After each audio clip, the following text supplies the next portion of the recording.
Perang Iran melawan Amerika Serikat dan Israel kian memanas. Iran terus melancarkan serangan drone dan juga rudal menyasar ke sejumlah wilayah di Israel.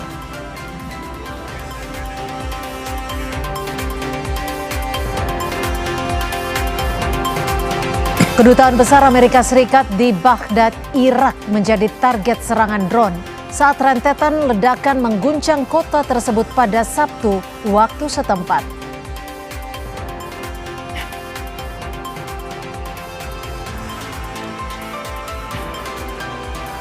Antrean kendaraan pemudik yang akan menuju Pelabuhan Gilimanuk makin parah.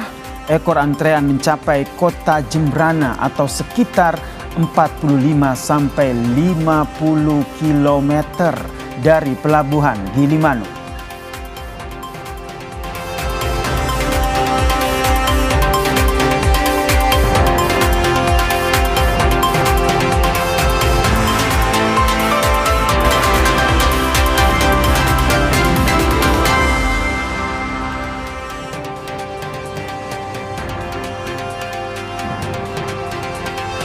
Halo, selamat sore saudara, apa kabar Anda hari ini?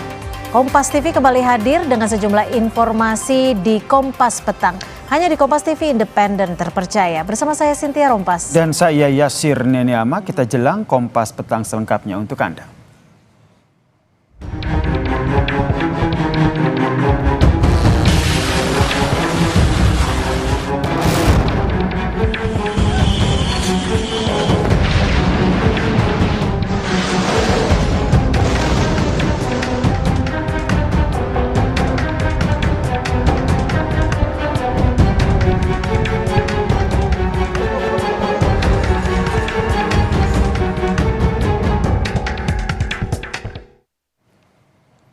Saudara, Korps Garda Revolusi Iran merilis rekaman yang menunjukkan peluncuran rudal sebagai bagian dari serangan gelombang ke-49 pada Sabtu waktu setempat.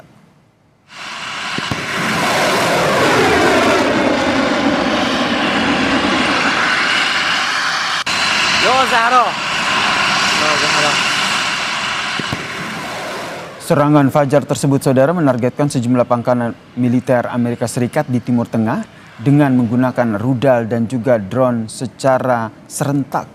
Garda Revolusi Iran menyebut serangan ditujukan pada 3 pangkalan Amerika Serikat di Uni Emirat Arab, Bahrain dan juga Kuwait.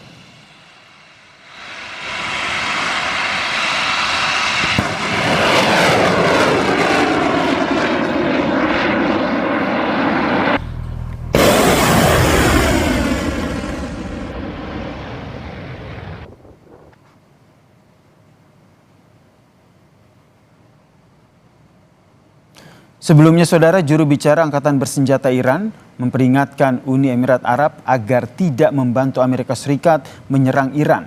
Militer Iran menyebut Amerika Serikat telah menggunakan pelabuhan dan dermaga untuk melancarkan serangan ke Pulau Khark Iran. Iran juga meminta warga sipil untuk segera mengungsi, khususnya di wilayah Pelabuhan Jebel Ali di Dubai dan juga Pelabuhan Khalifa di Abu Dhabi. Ini adalah pertama kalinya Iran secara langsung mengancam pelabuhan komersial di negara tetangga sejak perang dimulai. اسلامی ایران حق مشروع خود می‌داند در دفاع از حاکمیت ملی و سرزمین خود مبدأ شلیک موشک‌های دشمن آمریکایی را در بنادر کشتیرانی، اسکله‌ها و مخفیگاه نظامیان آمریکا در پناه برخی از شهرهای امارات را مورد اصابت و هدف قرار دهد. Serangan drone Iran terhadap pusat pengisian bahan bakar kapal di Fujairah, Uni Emirat Arab menyebabkan operasi pemuatan minyak terpaksa dihentikan. Asap tebal berwarna gelap membumbung di atas fasilitas tersebut. Serangan ke Fujairah terjadi beberapa jam setelah Amerika Serikat menyerang target militer di terminal ekspor minyak di Pulau Khark, Iran. Fujairah di luar Selat Hormuz adalah jalur keluar untuk sekitar 1 juta barel per hari minyak mentah Uni Emirat Arab. Jumlah itu setara dengan sekitar 1% dari permintaan dunia.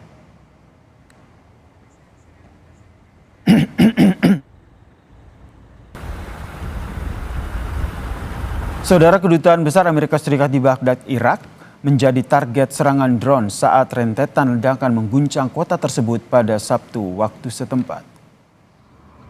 Kedutaan Besar Amerika Serikat sempat mengeluarkan peringatan keamanan terbaru yang meminta warga Amerika untuk meninggalkan kota. Mereka juga meminta agar warga tidak datang ke kedutaan di Baghdad maupun konsulat jenderal di Erbil. Peringatan itu dikeluarkan karena adanya risiko serangan rudal, drone, dan juga roket yang terus berlanjut di wilayah udara Irak.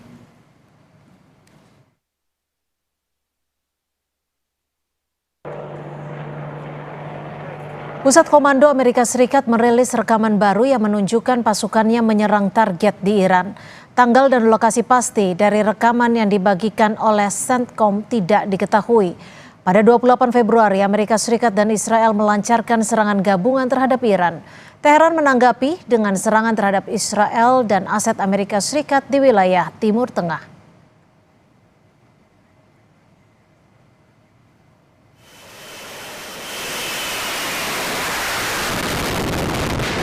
Amerika Serikat mengerahkan USS Tripoli di Timur Tengah. Pentagon juga mengirimkan pasukan tambahan ke wilayah tersebut, termasuk kapal serbu amfibi Tripoli beserta unit ekspedisi marinirnya.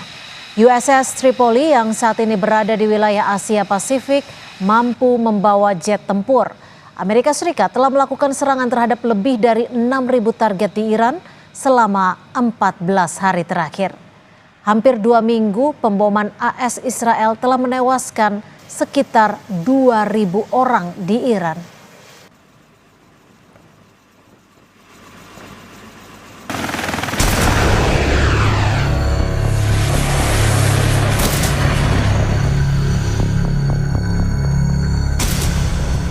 Dua pekan perang Amerika-Israel dengan Iran sejak serangan pertama yang menyebabkan Iran kehilangan pemimpin tertinggi saat itu, Ayatollah Ali Khamenei, belum ada tanda perang akan mereda.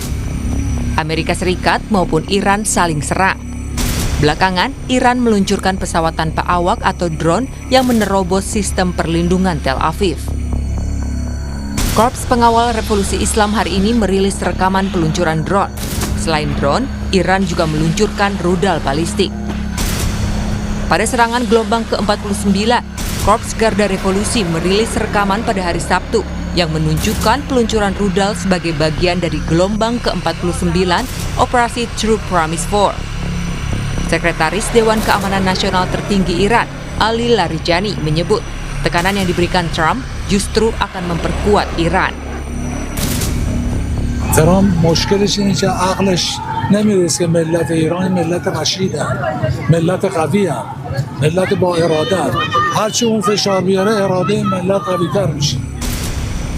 Selain serangan yang diarahkan ke Tel Aviv dan sejumlah fasilitas dan pangkalan utama Amerika Serikat di negara-negara Teluk, media Iran melaporkan sisa-sisa pesawat tak berawak yang diduga MQ-9 Reaper buatan AS yang konon telah dicegat oleh sistem pertahanan Korps Garda Revolusi di Bandar Abbas.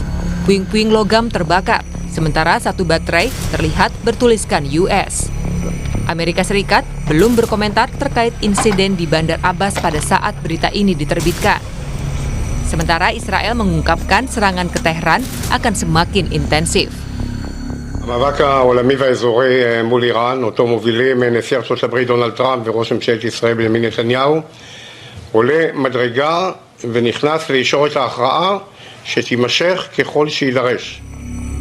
Eskalasi perang antara Iran dan Amerika Israel telah menyebabkan harga minyak dunia melonjak. Lantaran jalur pengiriman melalui Selat Hormuz yang mengangkut sekitar 20% pasokan minyak dunia terganggu. Saudara, sebuah pecahan proyektil menghantam rumah penduduk di daerah Sela, Israel, menyebabkan kerusakan yang luas saat Iran melancarkan gelombang serangan baru terhadap Israel. Sejumlah petugas darurat, polisi dan juga regu penjinak bom serta personel keamanan berjaga di luar rumah terdampak serangan. Tidak ada korban jiwa atau luka. Pihak berwenang Israel mengklaim seluruh warga telah mengikuti instruksi petugas keamanan. Personel keamanan telah menutup area di sekitar rumah dan tidak mengizinkan masyarakat umum mendekati lokasi serangan. Sebelumnya, saudara, Israel dan Iran telah saling melancarkan serangan rudal dan juga drone sejak 28 Februari lalu.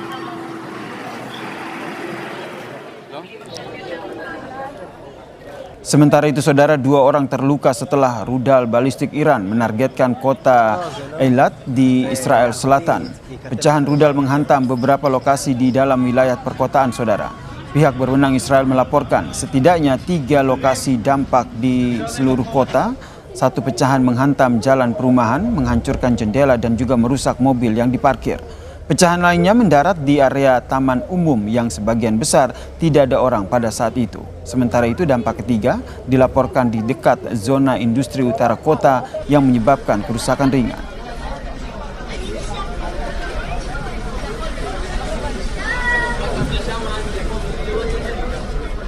Informasi lainnya masih akan kami sajikan selepas jeda. Di antaranya, antrean kendaraan pemudik mengular hingga 40 km menuju Pelabuhan Gilimanuk, Jembrana, Bali.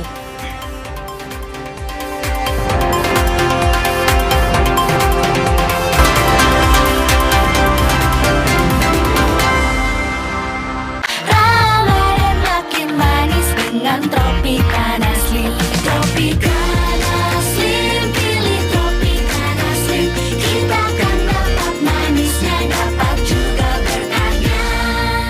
Silaturahmi itu harus nyambung terus. Kayak bihun doroku, Mie burung dara. mie telur urang.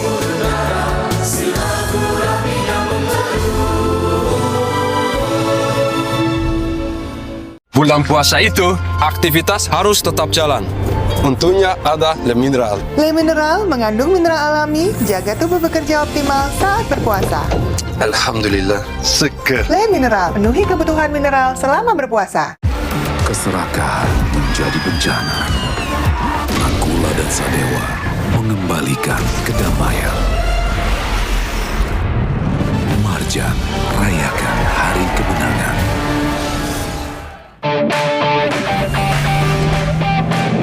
Bagian terbaik saat berlibur bukanlah destinasinya, tapi momen kecil di perjalanan yang bikin liburan makin berkesan. Di Be Quick, kami memberikan servis maksimal hingga detail terkecil di mobilmu.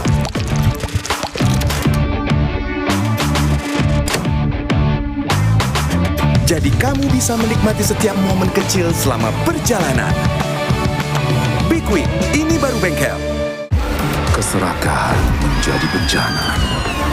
Nakula dan Sadewa mengembalikan kedamaian. Marjan, rayakan hari kemenangan. Ramadan berawal dari hening yang paling lembut. Biru cakrawala, langit setelah doa. Temukan kehangatan warna Ramadan bersama Nippon Paint. Keserakahan menjadi bencana. Nakula dan Sadewa mengembalikan kedamaian. Marjan, rayakan hari kemenangan. Semua warna mengalir ke satu tempat. Rumah, tempat ternyaman untuk kembali pulang di setiap Ramadan. Temukan kehangatan warna Ramadan bersama Nippon Paint. 1, 2, 3, 4. 4 fresh aroma for you. Fresh Care Smash dengan 4 pilihan aroma. Double inhaler, bisa ngerok, ngerol, sampai pijit. 4 in 1, Fresh Care Smash. Fresh gayanya, fresh aromanya. Produktif di pagi hari, hasilnya pasti lebih berkualitas. Seperti lebah pagi madu TJ yang pintar mencari sumber madu terbaik, dipanen di kematangan yang tepat. Madu TJ mengucapkan selamat menunaikan ibadah puasa. Keserakahan menjadi bencana. Nakula dan Sadewa mengembalikan kedamaian. Marjan, rayakan hari kemenangan. Sepanjang Ramadan, siapkan tubuh dengan 3 botol Aku Viva. Setara 2 liter air diminum dari buka sampai sahur. Biar satu harian puasa pasti sejuknya. Aku Viva, murni dan pasti sejuknya. Dari Wings Food. Keserakahan menjadi bencana. Nakula dan Sadewa mengembalikan kedamaian. Marjan, rayakan hari kemenangan.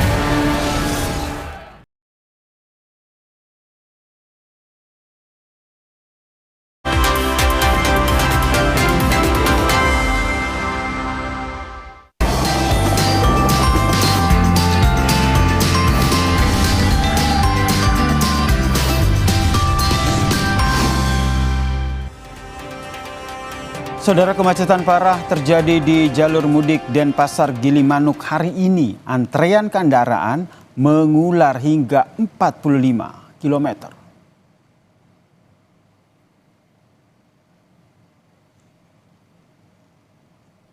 Ini adalah pantauan udara terlihat menjelang sore hari, saudara. Antrean kendaraan pemudik menuju pelabuhan Gilimanuk ini makin parah.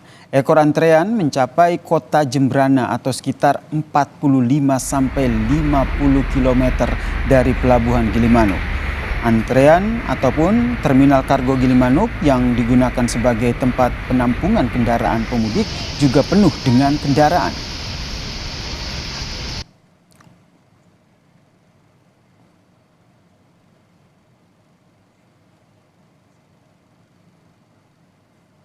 Visual udara juga menunjukkan, saudara, pemudik yang menggunakan sepeda motor yang juga membludak dan mengular hampir 3 km dari pelabuhan Gilimanuk.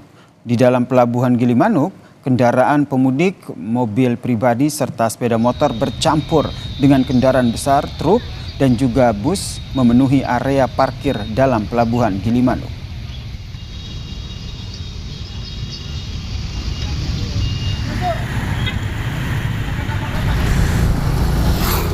Kemacetan parah di jalur mudik Denpasar Gilimanuk ini, saudara, terjadi sejak kemarin malam.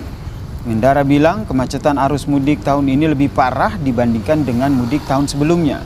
Sejumlah pengendara mengaku terjebak macet hingga lebih dari 7 jam.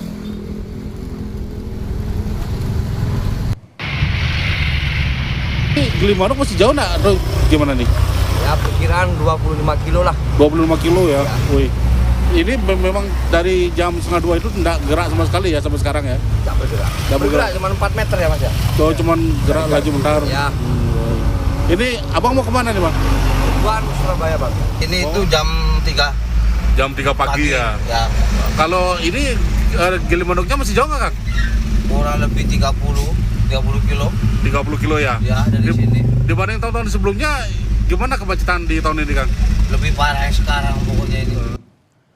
Dan untuk mengetahui perkembangan dari arus mudik di Denpasar ke Pelabuhan Gilimanuk, kita tanyakan kepada jurnalis Kompas TV, Gede Ardika. Selamat petang, Ardika. Ini parah banget ya, sampai 50, bahkan tadi sampai 80 km, begitu, koreksi bila salah. Tapi sebenarnya penyebab utamanya itu kenapa dan apa langkah yang dilakukan di sana agar ini bisa terurai?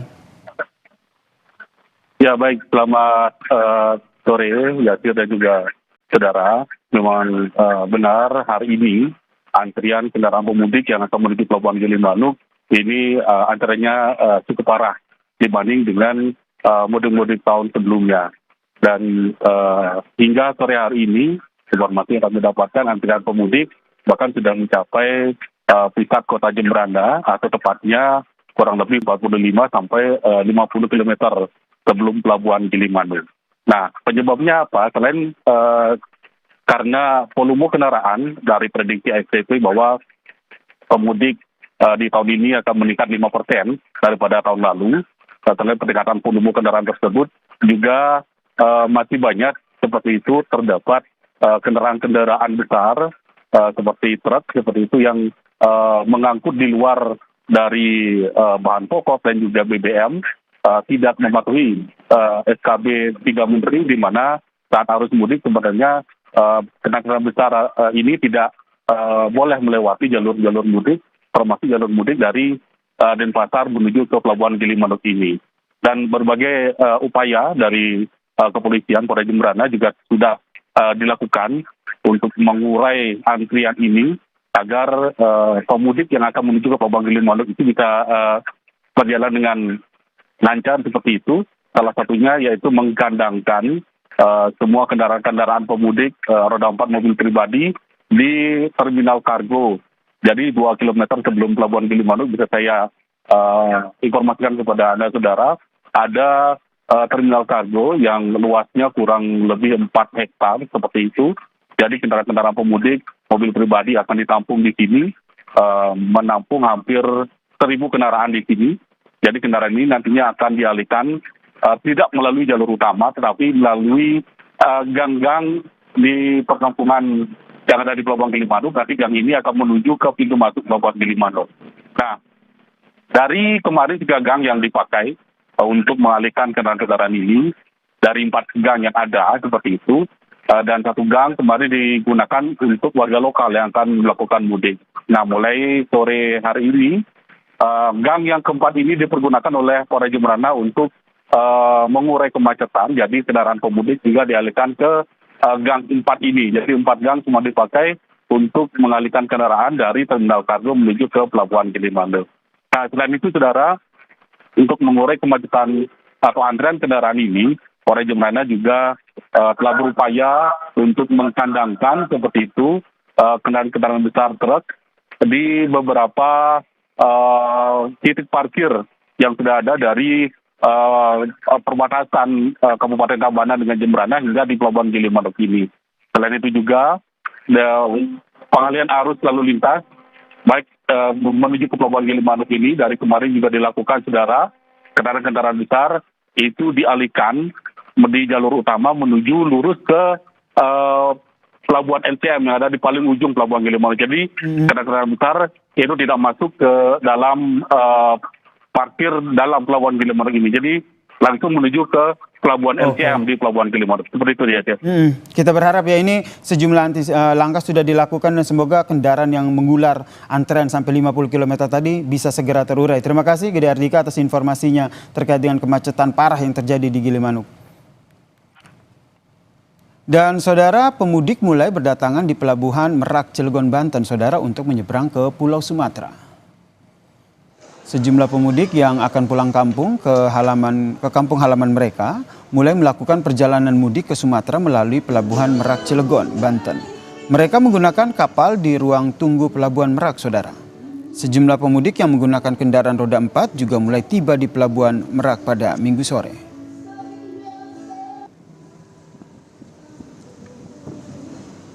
Kami ajak Anda, saudara, untuk memantau seperti apa sih kondisi di Pelabuhan Merak. Sudah ada jurnalis Kompas TV Edwin Zhang dan juga juru kamera Julian Fernando. Selamat petang, Edwin. Edwin, bagaimana dengan kondisi arus mudik di Pelabuhan Merak?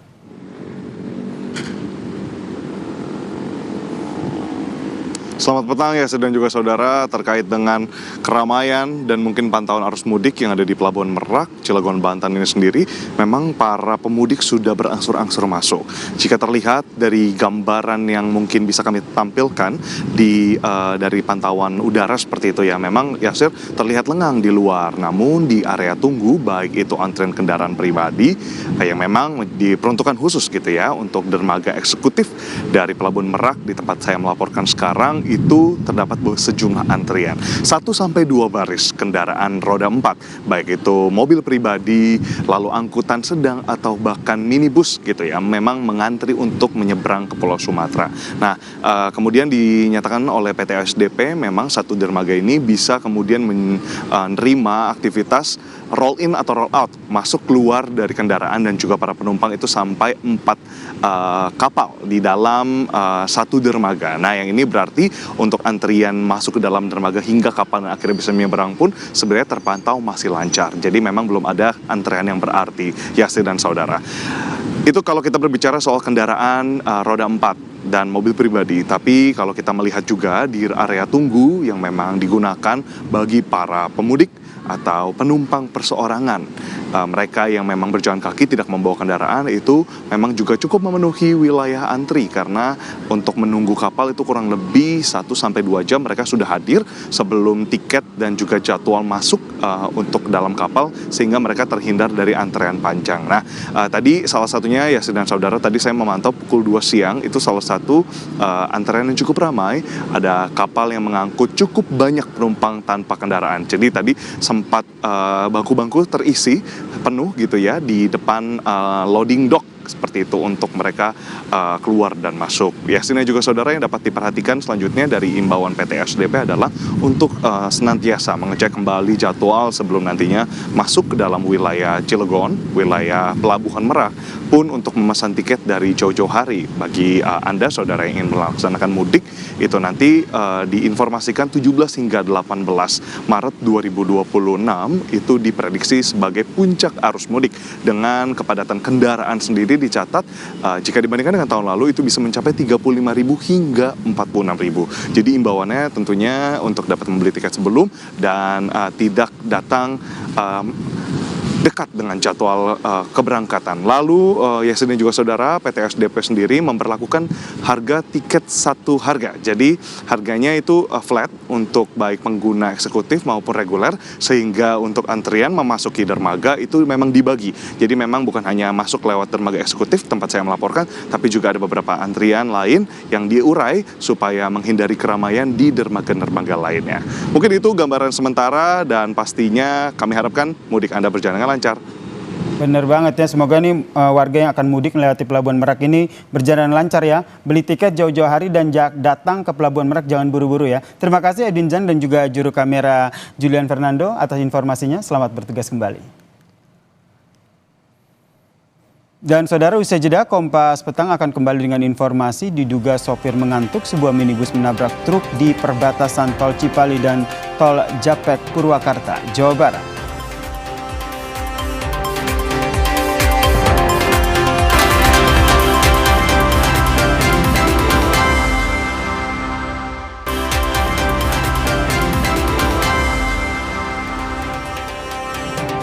Saudara, sebuah minibus menabrak truk di perbatasan Tol Cipali dan Tol Japek Purwakarta, Jawa Barat. Kecelakaan di kilometer 71 bermula ketika minibus melaju dari arah Cirebon menuju Jakarta dengan kecepatan maksimal. Diduga sopir mengantuk sehingga menabrak bagian belakang truk yang melaju di depannya. Bagian depan mobil mengalami kerusakan cukup parah setelah menabrak bagian belakang truk. Sopir truk yang terluka langsung dibawa ke rumah sakit terdekat. Sementara itu kendaraan yang terlibat kecelakaan dipindahkan ke pul penyimpanan barang bukti kecelakaan gerbang tol Cikopo, Purwakarta. Tiba-tiba udah kecelakaan, tiba aja. Berapa orang dalam mobil? Dua orang. Nabrak apa? Kemungkinan sih nabrak truk kayaknya. Soalnya saya lihat ke depan udah nggak ada mobil apa-apa lagi. Sementara itu saudara, jalan lintas timur Sumatera di Sumatera Selatan kembali macet imbas tergulingnya truk bermuatan besi di Bayung Lincir, Musi, Banyuasin. Truk terguling karena tidak kuat menanjak. Polisi pun menurunkan alat berat untuk memindahkan kendaraan dan besi muatan dari badan jalan. Kemacetan terjadi hingga lebih dari 5 jam sebelum akhirnya dapat berangsur normal setelah truk dan muatannya dievakuasi.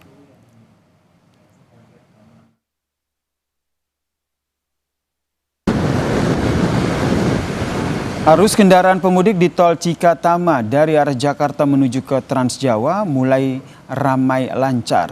Hingga sore hari ini saudara terhitung ada 28.000 kendaraan telah melintas dari arah Jakarta. Data Jasa Marga menunjukkan sejak 11 hingga 14 Maret, kendaraan yang melintas di Tol Cikatama naik 41,7% dari hari biasanya.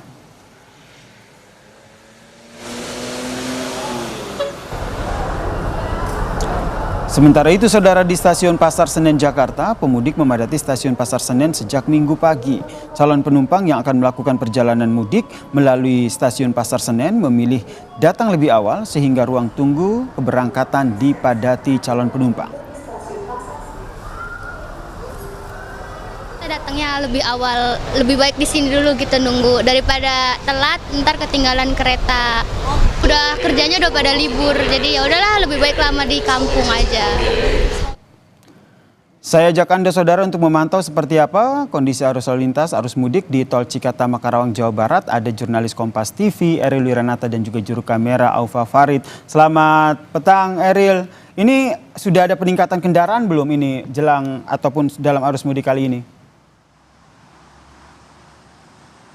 Ya, selamat petang Yasir, bahwa memang data dari Jasa Marga sejak tanggal 11 hingga tanggal 14 Maret 2026 ini sudah ada peningkatan sebesar 41,7%, yang dimana memang untuk data per hari ini lebih dari 28.000 kendaraan sudah melintas dari arah Jakarta menuju ke arah Palimanan. Yang dimana memang dari Jasa Marga ini memprediksi bahwa puncak arus mudik ini akan terjadi pada tanggal 18 Maret mendatang Yasir, yang dimana dalam hal ini juga dari Jasa Marga sudah menyiapkan antisipasi dengan berkoordinasi dengan polisi lalu juga dengan pihak terkait, mulai dari dengan disiapkannya 19 gardu tol di gerbang tol Cikatama ini, kemudian juga disiapkan dengan adanya antisipasi pada gerbang tol Cikatama 8 ini sebanyak 5 gardu. Tentu saja ini untuk menunjang dari pemudik yang ada, dan ini merupakan dari visual udara yang berada di Cikatama karena memang masih ramai lancar hingga sore hari ini. Dan selain itu juga bahwa untuk diskon tarif tol ini sudah diberlakukan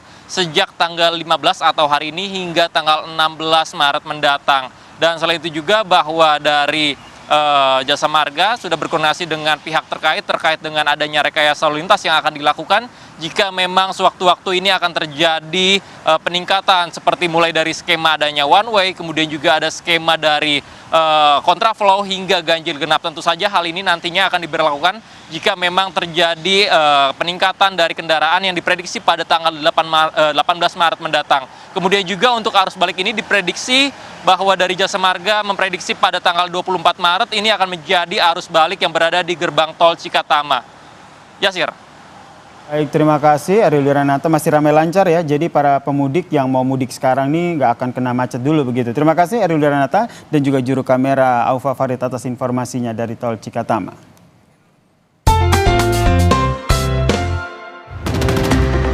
Mudik menjadi momen yang paling dinantikan bagi para perantau. Bahkan di kondisi macet tidak akan terasa apabila bersama keluarga. Mari kita tanyakan langsung bagaimana tips mudik keluarga tetap terasa aman dan nyaman. Halo Bapak, Ibu. Halo. Mau mudik kemana nih? Rencananya mau mudik ke Salatiga. Apa aja sih sebenarnya tips mudik bersama anak-anak agar perjalanan selama mudik ini bisa tetap aman dan nyaman? Pastinya kondisi mobil harus aman. Kemudian perjalanan jauh kan bisa bikin kita cepat lelah ya. Apalagi ketemu sama macet dan cuaca panas. Makanya saya pakai Bye Bye Fever varian dewasa karena ini bisa bikin adem sampai 10 jam. Jadi bisa bikin fokus nyetir deh. Kalau Bye Bye Fever tuh seperti plester kompres sejuk yang multifungsi dan dia ada 3 varian. Aman banget sih buat mudik bersama keluarga, bikin jadi nyaman dan aman juga. Kalau stoknya habis bisa langsung beli di Alfamart terdekat. Terima kasih Bapak Ibu. Ya, semoga tips tadi bisa membantu perjalanan mudik Anda tetap terasa aman, nyaman, dan menyenangkan hingga tiba di kampung halaman.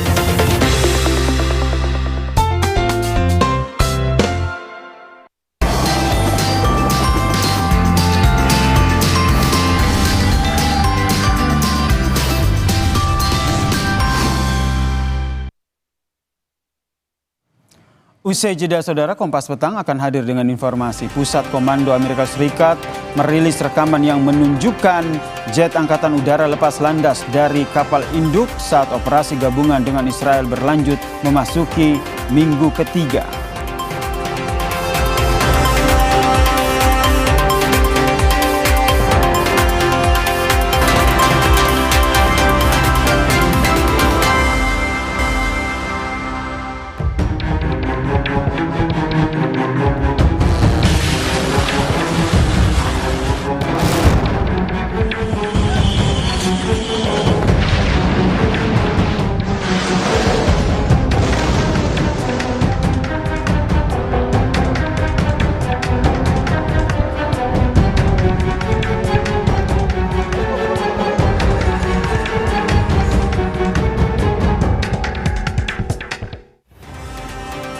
Terima kasih Anda masih bersama kami di Kompas Petang. Saudara, Pusat Komando Amerika Serikat merilis rekaman yang menunjukkan jet angkatan udara lepas landas dari kapal induk saat operasi gabungan dengan Israel berlanjut memasuki minggu ketiga.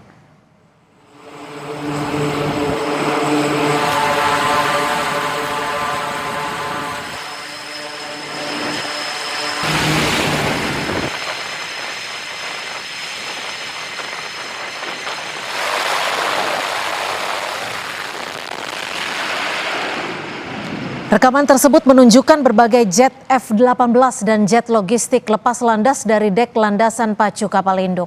Amerika Serikat mengklaim telah mendominasi langit di atas Iran.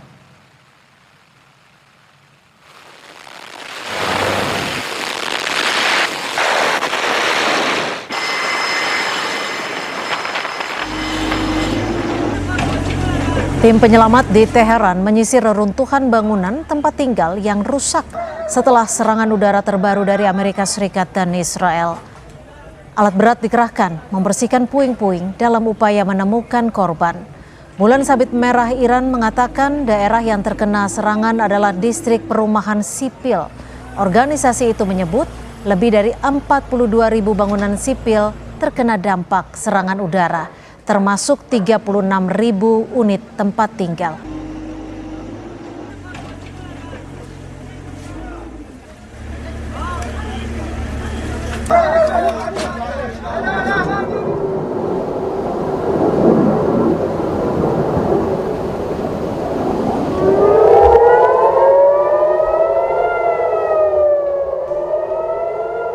Upaya Israel untuk mencegat gelombang rudal yang diluncurkan dari Iran terlihat di pusat kota Tel Aviv Minggu dini hari.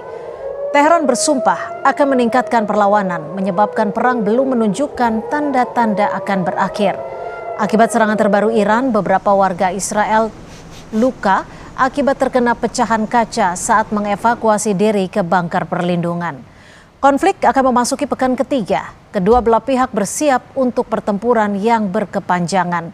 Iran menunjukkan sikap menantang, menolak kemungkinan gencatan senjata apapun hingga serangan udara AS dan Israel berakhir.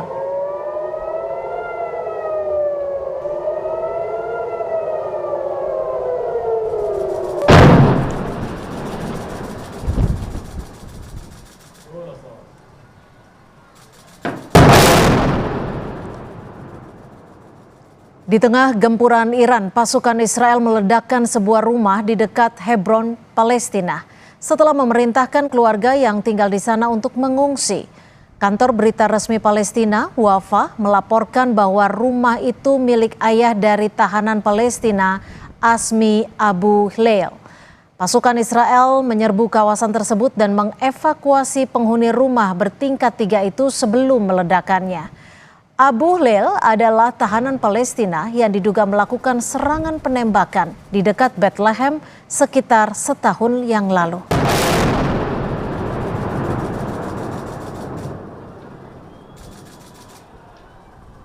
Attention all ships, attention all ships. This is Sepah Navy, Iran Islamic Revolutionary Guard Corps Navy. From now on, all navigating through the Strait of Hormuz is forbidden. No ship in every type is not allowed to pass from the Strait of Hormuz till next notice. This is Sepah Navy. Ketegangan di Timur Tengah masih memanas. Harga minyak dunia kian melonjak akibat Selat Hormuz masih ditutup imbas perang AS bersama Israel melawan Iran. Presiden Amerika Serikat Donald Trump mengklaim banyak negara yang terdampak penutupan Selat Hormuz dan akan mengirimkan kapal perang mereka untuk bersama-sama dengan AS menjaga selat yang berada di antara Iran dan Oman tersebut. Pernyataan ini disampaikan Presiden Trump di media sosialnya. Trump bilang banyak negara-negara, terutama yang terdampak oleh upaya Iran untuk menutup Selat Hormuz, akan mengirimkan kapal perang bersama dengan Amerika Serikat untuk menjaga agar selat tersebut tetap terbuka dan aman. Meski demikian, belum ada pernyataan resmi dari Gedung Putih mengenai negara mana saja yang telah setuju mengirimkan kapal perangnya ke Selat Hormuz. Sementara itu, Mohsen Rezai, anggota Dewan Penentu Kebijakan Iran, mengatakan pada hari Sabtu waktu setempat, Selat Hormuz tidak akan dibuka, tidak ada kapal Amerika yang berhak memasuki Teluk Persia. Rezai mengatakan Iran telah mematahkan hegemoni Amerika dan mengklaim perang tersebut akan menggeser pengaruh regional ke arah Teheran, sekaligus melemahkan peran Amerika Serikat. Mengenai isu ekonomi, Rezai mengomentari dampak konflik terhadap pasar energi global, merujuk pada keputusan Washington untuk melepaskan minyak dari cadangan strategisnya dalam upaya menstabilkan harga. تنگی هرمز باز نخواهد شد. هیچ ناو آمریکایی حق ورود به خلیج فارس را ندارد. حضور آمریکا در خلیج فارس عامل اصلی ناامنی‌های 50 سال اخیر است. بدون خروج آمریکا از خلیج فارس و کنترل تنگی هرمز به دست خود کشورهای منطقه، مخصوصا ما و کشور عمان که دو طرف این تنگه هستیم، امکان نداره امنیت به وجود بیاد. Sebelumnya, pemimpin tertinggi Iran yang baru, Mojtaba Khamenei, memerintahkan militer negaranya untuk menutup akses di Selat Hormuz. Instruksi ini menjadi pernyataan Mojtaba setelah ia dikukuhkan sebagai pemimpin tertinggi baru Iran, menggantikan ayahnya, Ayatollah Ali Khamenei.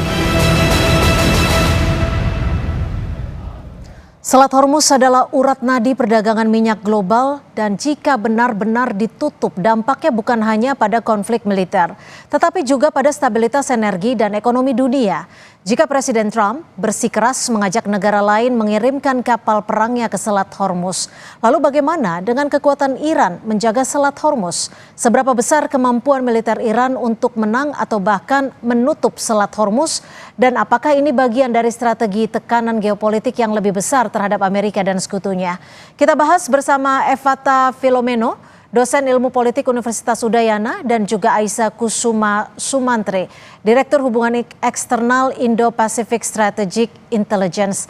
Selamat sore Mbak Aisyah, selamat sore Mas Evata. Terima kasih sudah menyediakan waktunya di Kompas Petang. Selamat sore Mbak Setia, selamat sore Mbak Aisyah. Ya, saya ke Mas Evata. Mas Evata, kalau kita melihat sebenarnya seberapa realistiskah ancaman Iran untuk benar-benar menutup Selat Hormuz dan jika berhadapan langsung dengan armada militer Amerika Serikat, termasuk jika memang ada jawaban dari negara-negara lain untuk membawa kapal perangnya ke Selat Hormuz? Baik, tentu ini adalah satu pertanyaan yang memang harus kita breakdown bersama-sama dalam konteks strategi. Kita bisa melihat bahwa sebenarnya keunggulan angkatan laut dari Amerika Serikat itu memang untuk operasi blue water ya. Jadi tidak bisa mereka menguasai apa yang sekarang lagi dikuasai oleh Iran, yaitu perairan yang cukup dangkal yang berada di Selat Hormuz. Kita juga bisa melihat bahwa lokasi Selat Hormuz ini ada titik cekik yang kurang lebih hanya 33 km. Dan serta strategi yang dilakukan Amerika saat ini itu memang masih harus dikalkulasi ulang karena belum mampu melakukan titik tekan, sehingga mereka bahkan hari ini memobilisasi angkatan laut mereka, mengirim marinir, bahkan meminta kepada dunia untuk melakukan satu tekanan. Tetapi tentu hal ini berisiko tinggi juga untuk Amerika Serikat dan juga negara-negara yang mau membantu, karena kita bisa melihat dalam konteks asimetris hari ini, Iran kurang lebih memiliki 6.000 sampai 8.000 drone-drone, dan juga mereka mampu menciptakan ranjau-ranjau, ada ranjau tempel, ada ranjau yang bisa bergerak secara otomatis, ada ranjau-ranjau yang akhirnya tidak mampu dikendalikan oleh Amerika dan malah menyebabkan kerugian. Dan Iran sudah memiliki pengalaman ini dari 1987 ya, dalam upaya waktu itu mempertahankan dari perang terhadap Rusia juga. Saya ke Mbak Aisyah. Mbak Aisyah, jika Donald Trump meminta negara lain untuk setidaknya bersekutu dengan Amerika Serikat dan mengirim kapal perangnya di Selat Hormuz, apakah ini menunjukkan bahwa sebenarnya Washington ini menyadari bahwa ada resiko besar jika Iran benar-benar memblokade selat tersebut? Mohon maaf, masih di mute Mbak Aisyah untuk audionya. Mohon maaf Mbak Siti ya, mohon maaf Mbak Siti ya. Sebelumnya kita mungkin harus pahami dulu karakteristik dari kerjasama antara negara-negara aliansi Amerika Serikat dan negara-negara Eropa ya, bahwa kemudian bentuk aliansinya ini adalah collective defense. Jadi ini bentuk yang kemudian sering kita lihat di dalam pertempuran dan peperangan ya di Timur Tengah di dekade-dekade sebelum ini, bahwa jika ada satu yang diserang maka yang lain ikut membela, lalu kemudian ada satu yang menyerang, yang lain akan ikut membackup secara militer.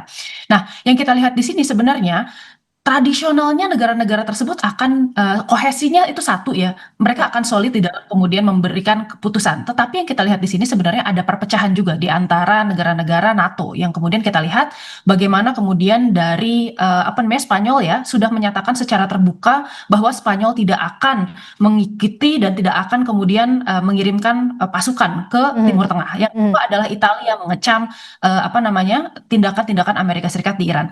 Nah, tetapi kita perlu lihat bahwa memang ada beberapa negara yang memang dari awal ini masih maju mundur. Alasannya kenapa? Karena sebenarnya Amerika Serikat sekarang berada di dalam titik tidak populer di dalam negaranya itu sendiri. Jadi yang dilakukan adalah mereka berusaha untuk kemudian mengirimkan bantuan-bantuan tetapi sifatnya masih terbatas gitu. Jadi saya rasa di masa depan mungkin agak sulit untuk kemudian melihat negara-negara ini memiliki kepercayaan 100% kepada Amerika Serikat, terutama keputusan dalam perang ya, termasuk pengiriman Marines ya sebesar 2.500 orang ini juga dilakukan secara unilateral oleh Amerika Serikat dan tidak berkonsultasi dengan negara-negara lain. Tapi gini Mbak Aisyah, jika Anda menyebutkan negara-negara lain memberikan bantuan secara terbatas, tapi apakah memungkinkan negara-negara lain tersebut menaruh kapal perangnya untuk yang seperti disebutkan Trump membantu menjaga Selat Hormuz? Ya, Jika ditanya apakah memungkinkan atau tidak, ya memungkinkan karena jawabannya mereka sendiri sebenarnya mulai terancam kepentingannya di sana. Bahwa Selat Hormuz kita tidak bisa tampik bahwa itu merupakan salah satu passageway di mana 25% dari total perdagangan energi dunia itu melewati sana. Dan kita lihat bahwa dari tanggal 8 sampai 11 Maret kemarin itu sudah terjadi berbagai serangan-serangan terhadap kapal-kapal pengangkut minyak ya di Selat Hormuz. Ya. Sehingga kemudian dilema energinya menjadi semakin besar. Apabila pada akhirnya kemudian negara-negara tersebut membutuhkan kemudian kebutuhan minyak, maka kemungkinan negara-negara di Eropa dan Aliansi Amerika Serikat mau tidak mau harus kemudian ikut membantu. Nah, apalagi kita melihat sekarang sebenarnya ada permasalahan Rusia juga yang sekarang menjadi salah satu eksportir energi terbesar, dan negara-negara di Eropa ini sekarang sedang mulai berusaha untuk mengurangi sedikit demi sedikit ketergantungan energinya terhadap Rusia karena kasus yang terjadi ini.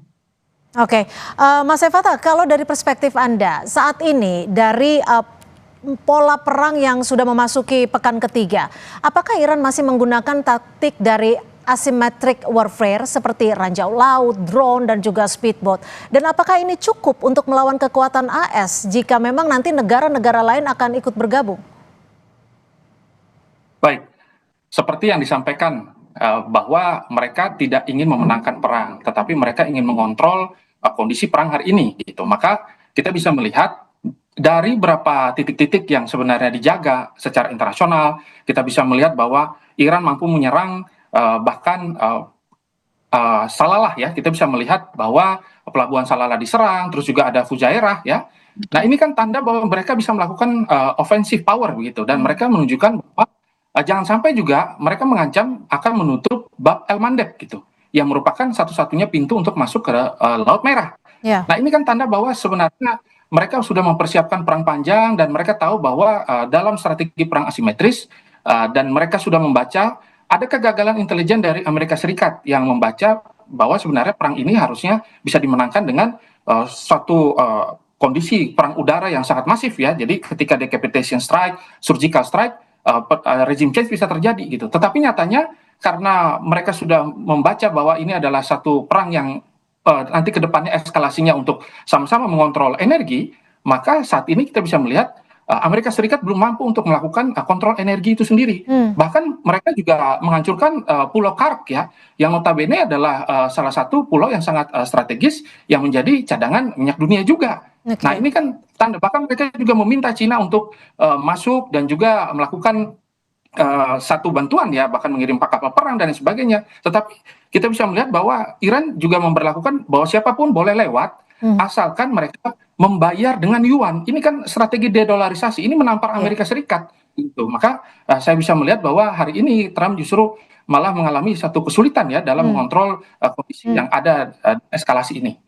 Ini bagian dari taktik-taktik perang. Lalu apakah memang ancaman dari Iran ini bisa dikatakan merupakan strategi penghalang di dalam perang? Dan apakah memang ada indikasi persiapan militer untuk benar-benar menutup jalur energi dunia? Tapi kita masih akan membahasnya usai jeda. Tetap bersama kami di Kompas Petang.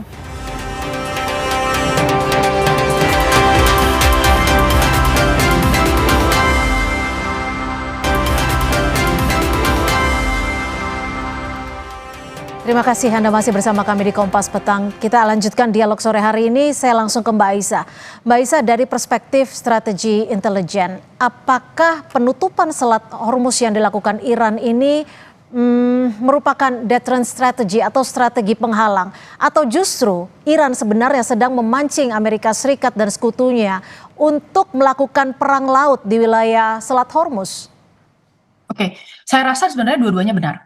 Yang pertama kita lihat dari segi dari segi strategi ya, kita bisa melihat bahwa yang diincar adalah efek ekonomi secara global. Berarti kan kemarin Iran is waging war against global economy, dan melihat bahwa bagaimana penutupan Selat Hormuz ini akan memancing harga minyak yang semakin memuncak hingga bahkan targetnya adalah $200 per barrel, which is like very expensive. Dan kemudian adanya inflasi di Asia Tenggara, lalu kemudian ada krisis fiskal, protes sosial, spillover destabilization, dan lain-lain.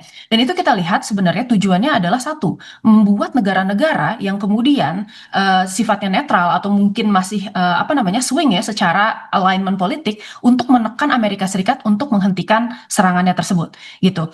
Jadi bisa kita lihat sebenarnya ada upaya ke sana. Nah, sebenarnya tadi sudah disebutkan oleh Mas Evata juga bahwa sekarang kan Iran melakukan serangan ya ke sejumlah bypass dari exit ramp dari Hormuz. Nah, ini bisa kita lihat bahwa sebenarnya Iran sendiri merasa kalau misalnya seandainya respon blokadenya ini tidak berhasil, maka kemudian Iran akan melakukan next logical thing, yaitu adalah membuat jalur-jalur lain tidak bisa dilalui. Sehingga kemudian tadi ya, negara-negara aliansinya juga bisa ikut menekan Amerika Serikat. Karena Iran tahu bahwa sekarang Amerika Serikat ini mulai ada pergeseran nih pemikiran dari aliansinya. Terkait apakah kemudian masih bisa diandalkan sebagai sebuah aliansi yang reliable atau tidak, gitu ya. Lalu tadi yang kedua, pertanyaan terkait masalah penurunan Marines ke Selat Hormuz, saya rasa sebenarnya Iran dari awal sudah menantikan dan mengantisipasi turunnya Amerika Serikat boots on the ground ke wilayah Iran.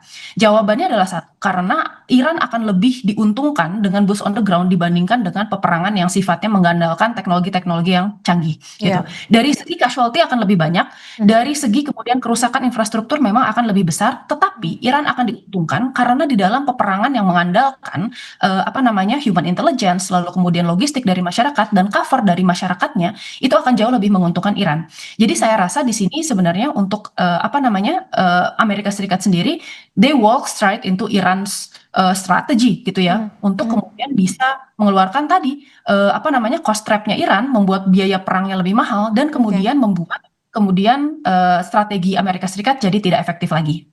Oke, Mas Evata, oke deh. Kalau kita coba hitung-hitungan keseimbangan kekuatan militer antara Amerika Serikat dan juga kekuatan militer Iran di bawah pemimpinan Mujtaba, mana yang lebih kuat ketika perang akan dibawa ke Selat Hormuz? Karena kita tahu bahwa Selat Hormuz ini kan sangat unik.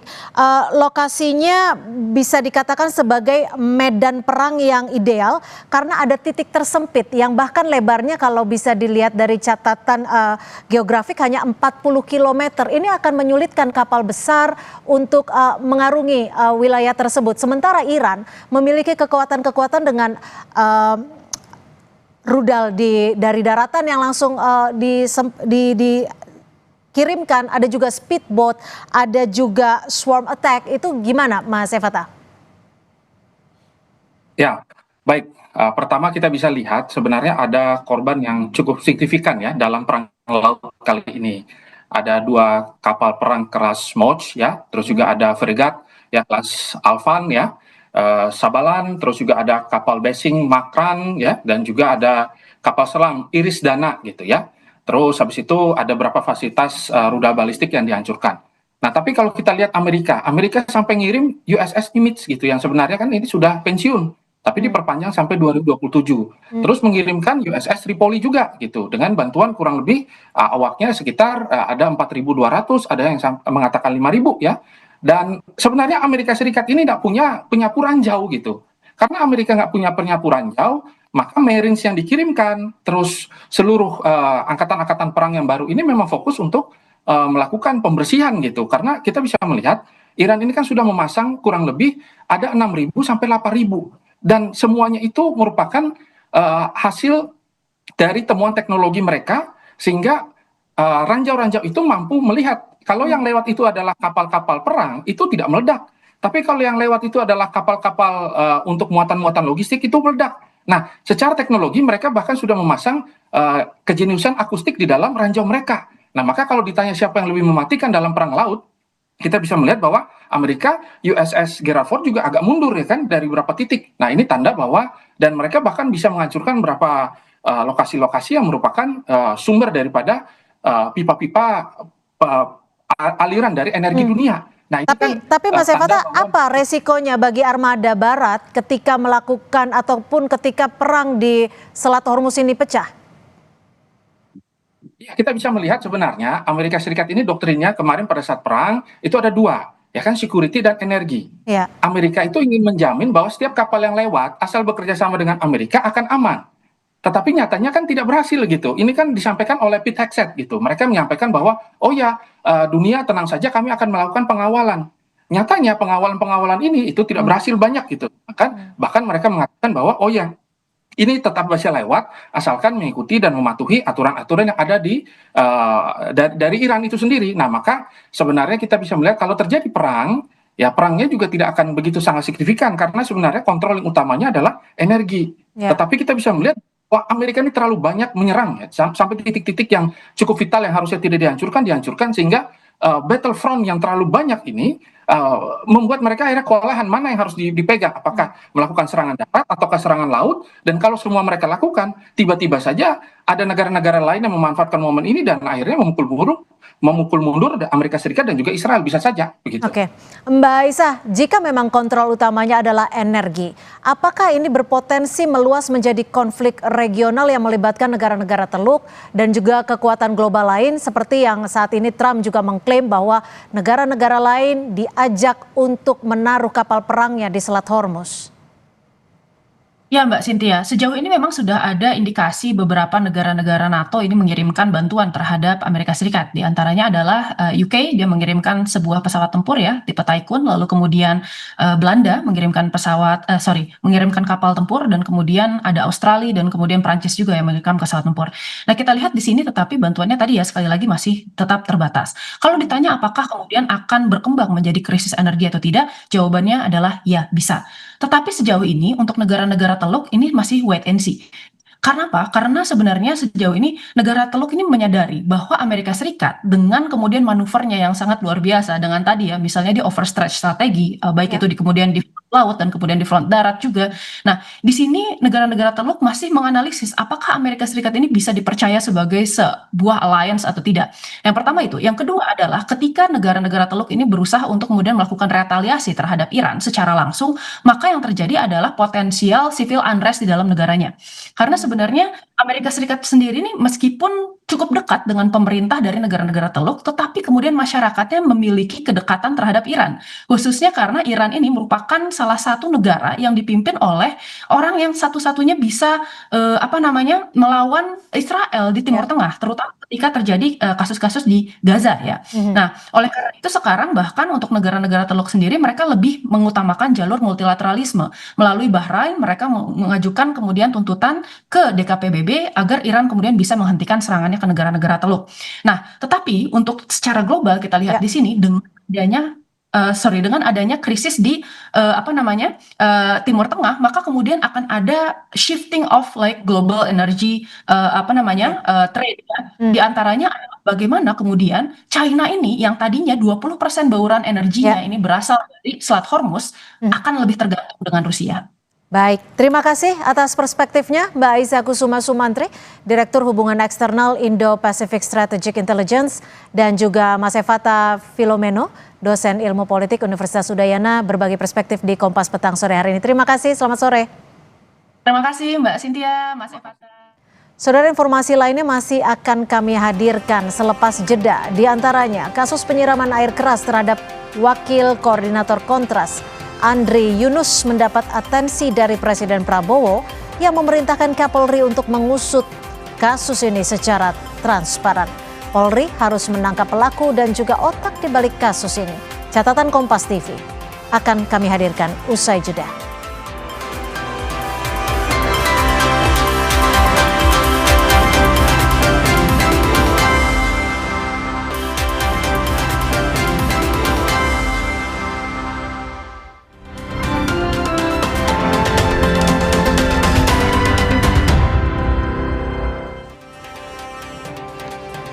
Saudara, kasus penyiraman air keras terhadap Wakil Koordinator Kontras Andri Yunus mendapat atensi dari Presiden Prabowo Subianto yang memerintahkan Kapolri untuk mengusut kasus ini secara transparan. Polri harus menangkap pelaku dan juga otak di balik penyiraman air keras yang mengancam nyawa demi menjaga kewibawaan negara dan titik terang kasus. Inilah catatan Kompas TV, teror di ruang publik, pertaruhan wibawa negara. Mendapatkan perintah langsung dari Bapak Presiden untuk melaksanakan pengusutan tuntas secara profesional.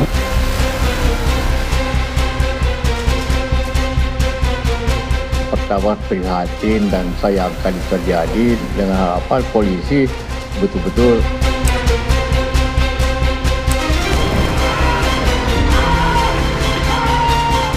teka-teki siapa pelaku penyiraman air keras terhadap Wakil Koordinator Kontras Andri Yunus masih menyisakan tanya. Dari rekaman CCTV ini terlihat 2 orang pengendara motor dari arah berlawanan menyiram air keras ke aktivis Kontras Andri Yunus. Korban yang mengendarai sepeda motor langsung menjerit histeris sambil menjatuhkan kendaraannya karena merasa panas terbakar usai disiram air keras. Berbekal rekaman kamera pengawas serta keterangan saksi, Polri masih terus melakukan pendalaman. Kapolri Jenderal Listio Sigit Prabowo pun bilang sudah mendapat instruksi dari Presiden Prabowo Subianto untuk mengusut kasus ini secara profesional.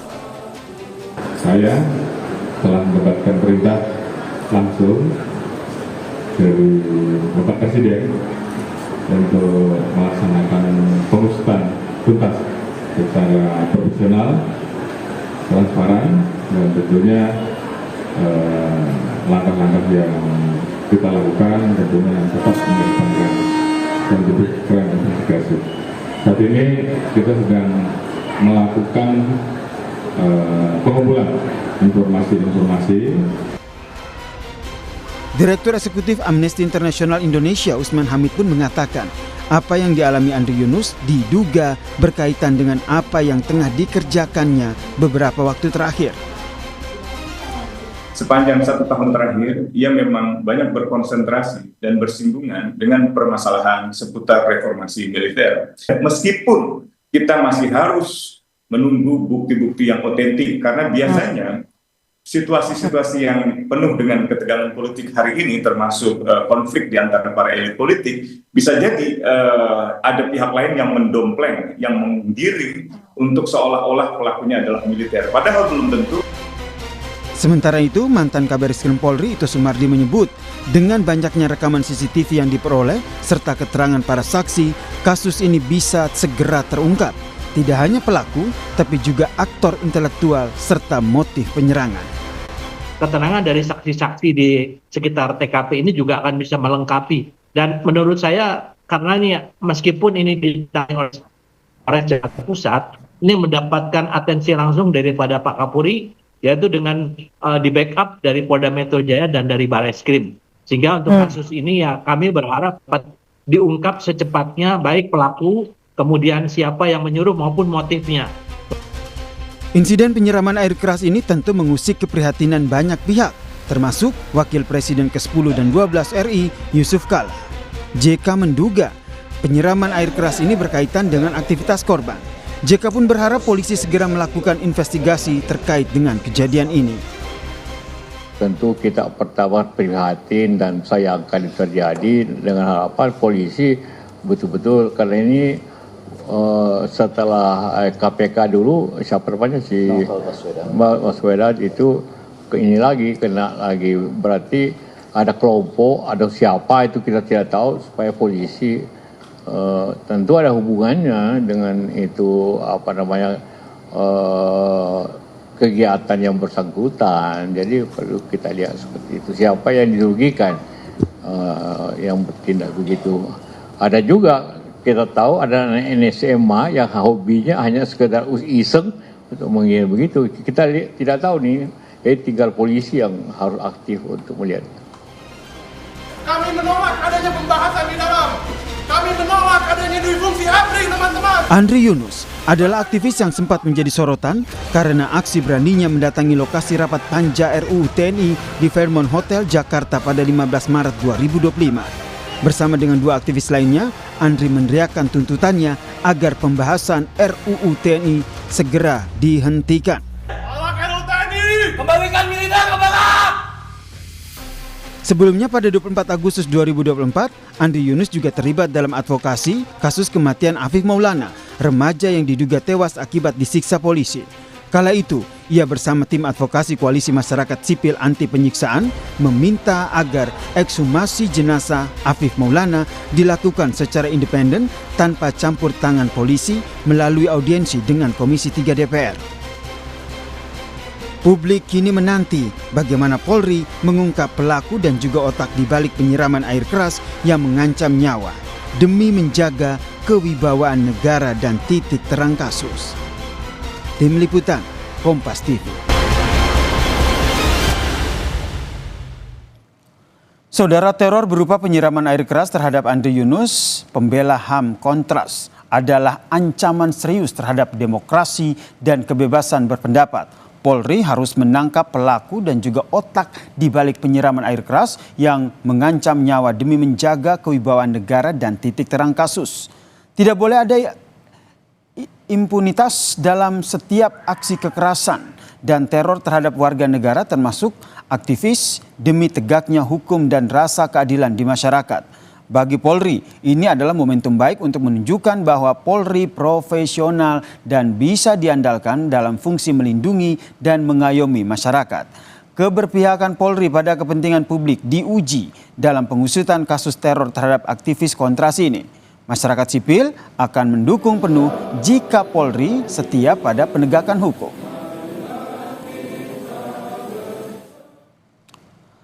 Tangkapan layar dua terduga pelaku penyiraman air keras yang sudah beredar di media sosial setidaknya bisa jadi modal awal Polri mengusut aksi teror ini.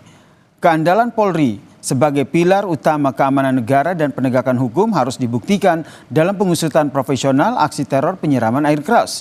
Kewibawaan negara tidak hanya diukur dari kemampuan membangun infrastruktur dan penguatan alutsista, tetapi juga bagaimana negara bisa menjamin keadilan dan rasa aman masyarakat. Jika aksi teror ini tidak diusut tuntas, taruhannya adalah kewibawaan negara, baik di dalam negeri maupun masyarakat internasional. Negara yang berwibawa terlihat dari keberpihakan pada kebenaran ketimbang membiarkan teror leluasa mengancam kebebasan dan juga hak sipil warga negara.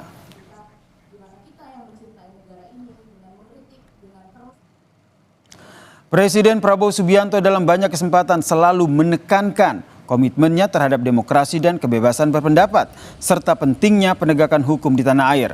Polri dan semua lembaga penegak hukum harus bisa menjaga komitmen Presiden dalam menjamin semua fungsi kontrol sosial berjalan dengan baik. Solidaritas masyarakat sipil dan semua komponen bangsa dibutuhkan sebagai bentuk tekanan publik agar kasus ini bisa ditangani secara transparan. Semoga Polri bisa memanfaatkan kasus teror penyiraman air keras dalam bentuk pengusutan secara transparan dan profesional.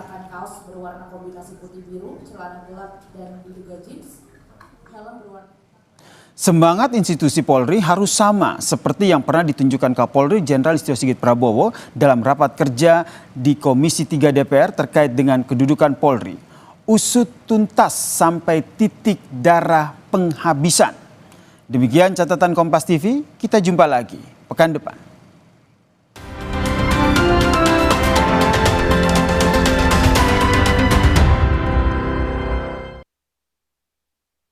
Usai jeda saudara, Kompas Petang akan hadir dengan informasi Rismon Sianipar, tersangka kasus tudingan ijazah palsu Jokowi, bertemu dengan kuasa hukum Presiden ke-7 Joko Widodo. Pertemuan digelar untuk melanjutkan administrasi restoratif justice antara kedua belah pihak.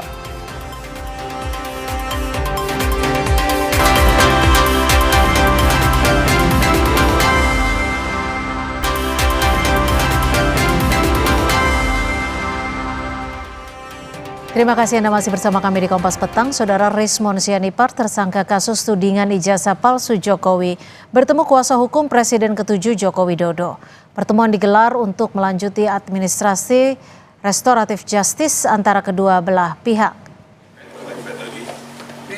Pertemuan Rismon dengan kuasa hukum Jokowi berlangsung tertutup di kawasan Senayan, Jakarta Pusat pada Sabtu kemarin. Pertemuan ini membahas 3 poin utama kesepakatan, yakni permohonan maaf dari Rismon Sianipar, pengakuan keaslian ijazah Jokowi, dan pemulihan nama baik keluarga besar Jokowi. Rizmon Sianipar yang sebelumnya berstatus tersangka menegaskan bahwa keputusannya berdamai murni didasarkan pada integritasnya sebagai peneliti.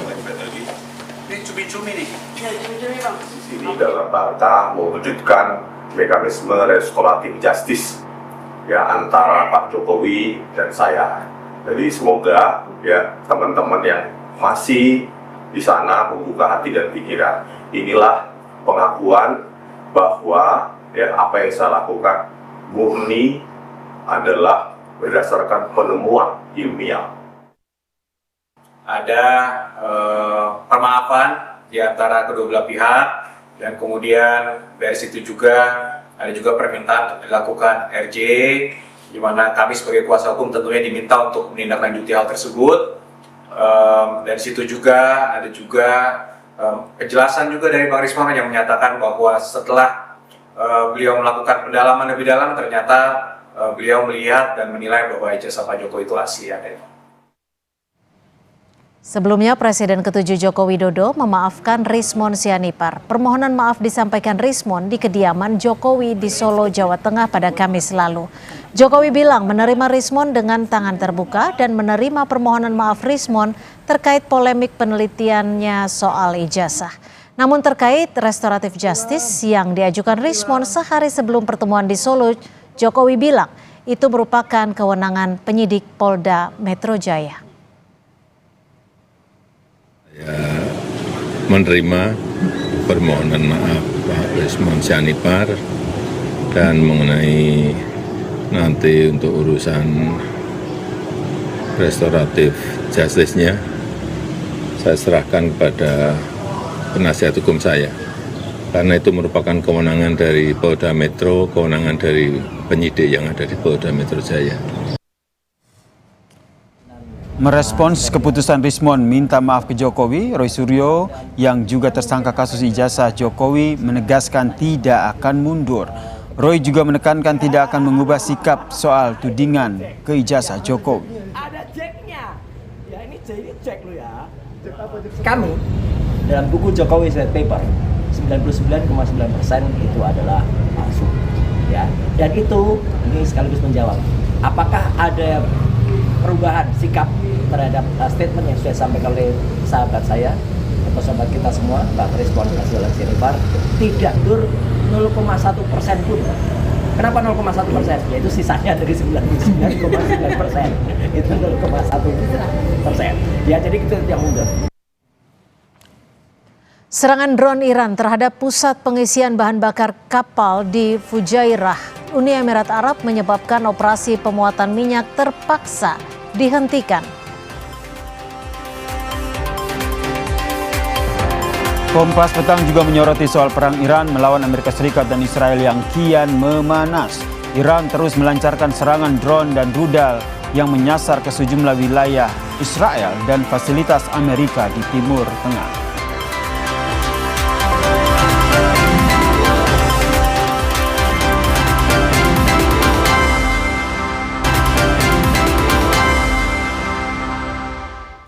Terima kasih Anda masih menyaksikan Kompas Petang, Saudara. Korps Garda Revolusi Iran merilis rekaman yang menunjukkan peluncuran rudal sebagai bagian dari serangan gelombang ke-49 pada Sabtu waktu setempat.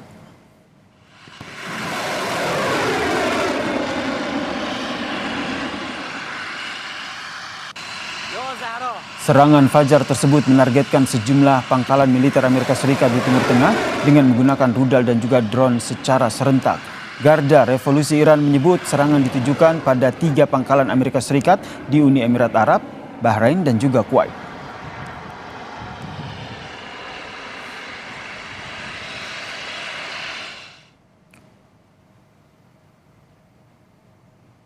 Sebelumnya, Saudara, juru bicara Angkatan Bersenjata Iran memperingatkan Uni Emirat Arab agar tidak membantu Amerika Serikat menyerang Iran. Militer Iran menyebut Amerika Serikat telah menggunakan pelabuhan dan dermaga untuk melancarkan serangan ke Pulau Khark Iran. Iran juga meminta warga sipil untuk segera mengungsi, khususnya di wilayah pelabuhan Jebel Ali di Dubai dan juga pelabuhan Khalifah di Abu Dhabi. Ini adalah pertama kalinya Iran secara langsung mengancam pelabuhan komersial di negara tetangga sejak perang dimulai. اسلامی ایران حق مشروع خود می‌داند در دفاع از حاکمیت ملی و سرزمین خود مبدأ شلیک موشک‌های دشمن آمریکایی را در بنادر کشتیرانی، اسکله‌ها و مخفیگاه نظامیان آمریکا در پناه برخی از شهرهای امارات را مورد اصابت و هدف قرار دهد. Serangan drone Iran terhadap pusat pengisian bahan bakar kapal di Fujairah, Uni Emirat Arab menyebabkan operasi pemuatan minyak terpaksa dihentikan. Asap tebal berwarna gelap membumbung di atas fasilitas tersebut. Serangan ke Fujairah terjadi beberapa jam setelah Amerika Serikat menyerang target militer di terminal ekspor minyak di Pulau Kark, Iran. Fujairah di luar Selat Hormuz adalah jalur keluar untuk sekitar 1 juta barel per hari minyak mentah Uni Emirat Arab. Jumlah itu setara dengan sekitar 1% dari permintaan dunia.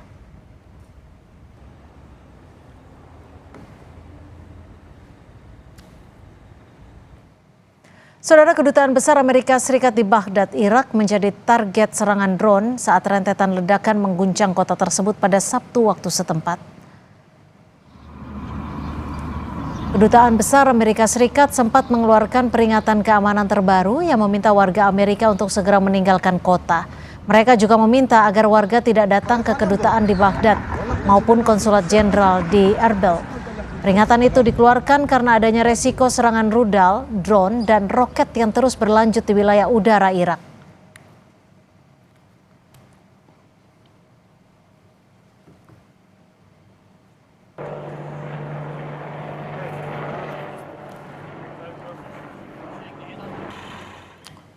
Pusat Komando Amerika Serikat merilis rekaman baru yang menunjukkan pasukannya menyerang target di Iran. Tanggal dan lokasi pasti dari rekaman yang dibagikan ini tidak diketahui, saudara. Pada 28 Februari, Amerika Serikat dan Israel melancarkan serangan gabungan terhadap Iran. Teheran menanggapi dengan serangan terhadap Israel dan juga aset Amerika Serikat di wilayah Timur Tengah.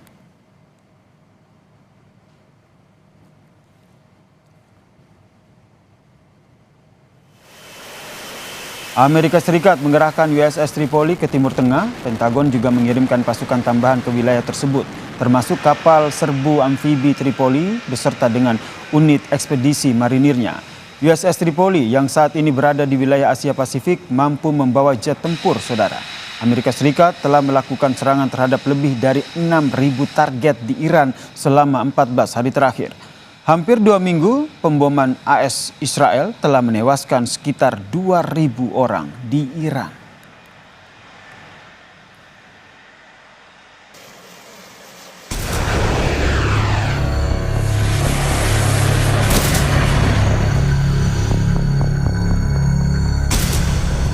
Dua pekan perang Amerika-Israel dengan Iran, sejak serangan pertama yang menyebabkan Iran kehilangan pemimpin tertinggi saat itu, Ayatullah Ali Khamenei, belum ada tanda perang akan mereda. Amerika Serikat maupun Iran saling serang. Belakangan, Iran meluncurkan pesawat tanpa awak atau drone yang menerobos sistem perlindungan Tel Aviv. Korps Pengawal Revolusi Islam hari ini merilis rekaman peluncuran drone. Selain drone, Iran juga meluncurkan rudal balistik. Pada serangan gelombang ke-49, Korps Garda Revolusi merilis rekaman pada hari Sabtu yang menunjukkan peluncuran rudal sebagai bagian dari gelombang ke-49 Operasi True Promise 4. Sekretaris Dewan Keamanan Nasional tertinggi Iran, Ali Larijani, menyebut tekanan yang diberikan Trump justru akan memperkuat Iran. ترامپ مشکلش اینه که عقلش نمیرسه که ملت ایران ملت رشیدن، ملت قوی‌ان، ملت با اراده. هرچی اون فشار بیاره اراده ملت قوی‌تر میشه. Selain serangan yang diarahkan ke Tel Aviv dan sejumlah fasilitas dan pangkalan utama Amerika Serikat di negara-negara Teluk, media Iran melaporkan sisa-sisa pesawat tak berawak yang diduga MQ-9 Reaper buatan AS yang konon telah dicegat oleh sistem pertahanan Korps Garda Revolusi di Bandar Abbas. Puing-puing logam terbakar, sementara satu baterai terlihat bertuliskan US. Amerika Serikat belum berkomentar terkait insiden di Bandar Abbas pada saat berita ini diterbitkan. Sementara Israel mengungkapkan serangan ke Tehran akan semakin intensif.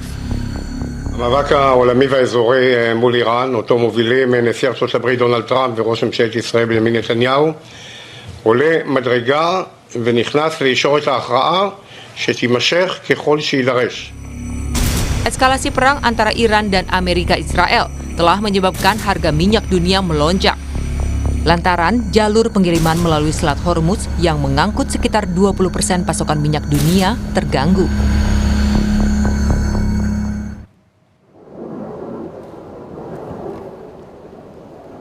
Upaya Israel untuk mencegat gelombang rudal yang diluncurkan dari Iran terlihat di pusat kota Tel Aviv Minggu dini hari.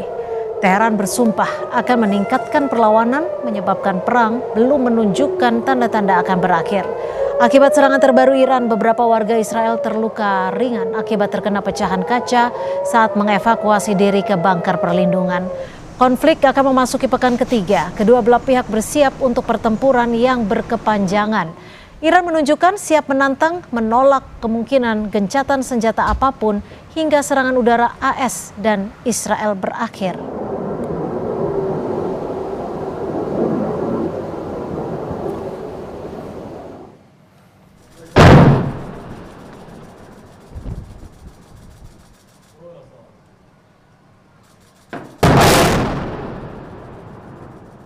Di tengah gempuran Iran, pasukan Israel meledakkan sebuah rumah di dekat Hebron, Palestina setelah memerintahkan keluarga yang tinggal di sana untuk mengungsi. Kantor berita resmi Palestina, Wafa, melaporkan bahwa rumah itu milik ayah dari tahanan Palestina, Azmi Abu Hail. Pasukan Israel menyerbu kawasan tersebut dan mengevakuasi penghuni rumah bertingkat 3 tersebut sebelum meledakannya. Abu Hail adalah tahanan Palestina yang diduga melakukan serangan penembakan di dekat Bethlehem sekitar setahun yang lalu.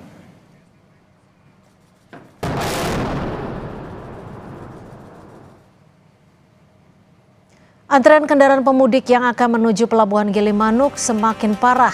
Antrean mencapai kota Jembrana atau sekitar 45 hingga 50 km dari Pelabuhan Gilimanuk.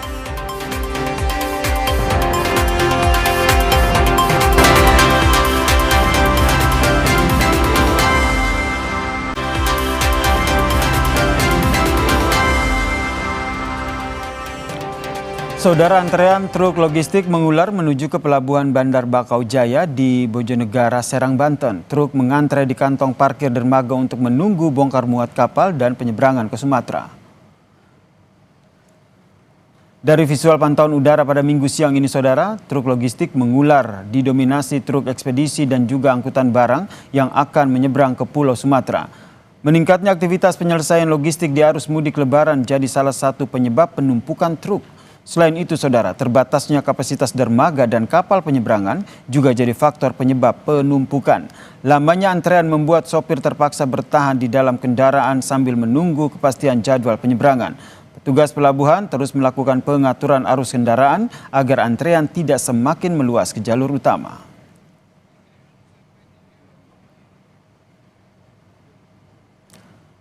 Kemacetan parah terjadi di jalur mudik Denpasar Gilimanuk hari ini, saudara. Antrean kendaraan mengular hingga 45 km. Ekor antrean mencapai kota Jembrana atau sekitar 45 sampai 50 km dari Pelabuhan Gilimanuk. Terminal kargo Gilimanuk yang digunakan sebagai tempat penampungan kendaraan pemudik juga penuh dengan kendaraan.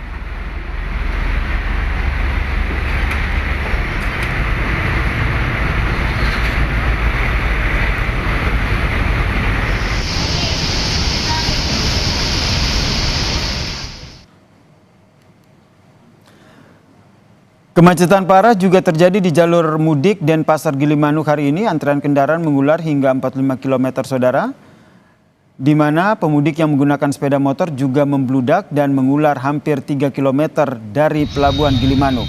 Di dalam Pelabuhan Gilimanuk, kendaraan pemudik mobil pribadi dan juga sepeda motor bercampur dengan kendaraan besar yaitu truk dan juga bus memenuhi area parkir dalam Pelabuhan Gilimanuk.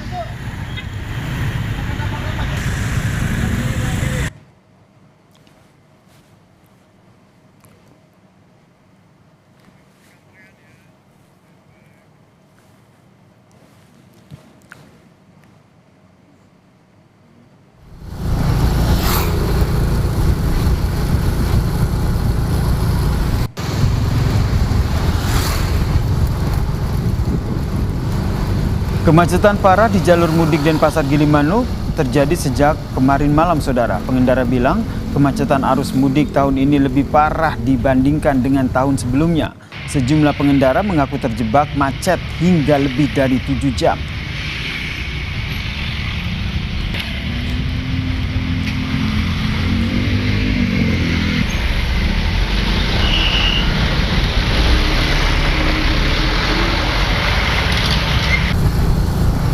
Jauh nggak atau gimana nih? Ya perkiraan 25 kilo lah. 25 kilo ya? Wih. Ini memang dari jam 1:30 itu nggak gerak sama sekali ya sampai sekarang ya? Nggak bergerak. Nggak bergerak, cuma 4 meter ya Mas ya? Oh, cuma gerak laju bentar. Ya. Ini abang mau kemana nih Bang? Tujuan Surabaya Bang. Ini itu jam 3. Jam 3 pagi ya? Ya. Kalau ini Gilimanuknya masih jauh nggak Kang? Kurang lebih 30 kilo. 30 kilo ya? Ya, dari sini. Dibanding tahun-tahun sebelumnya, gimana kemacetan di tahun ini Kang? Lebih parah sekarang pokoknya ini. Informasi tadi juga menjadi penutup perjumpaan kita di Kompas Petang hari ini. Saya Cynthia Rompas. Dan saya Yasir Nene Ahmad. Tetap saksikan Kompas TV, independen, terpercaya. Terima kasih, sampai jumpa.